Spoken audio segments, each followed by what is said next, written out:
परब्रह्मपुरुषाय परमपुरुषाय परमात्मने परकर्म मंत्र यंत्र तंत्रौषधास्त्र शस्त्राणि संहर संहर मृत्योर्मोचय मोचय आयुर्वर्धय वर्धय क्षिप्रारोग्यं च कुरु कुरु सर्वकार्यसिद्धिं कुरु कुरु।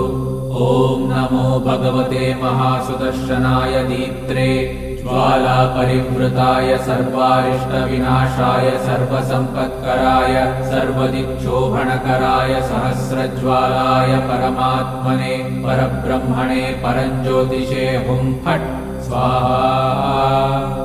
ॐ श्रीं ह्रीं ऐं क्लीं कृष्णाय गोविन्दाय गोपीजनवल्लभाय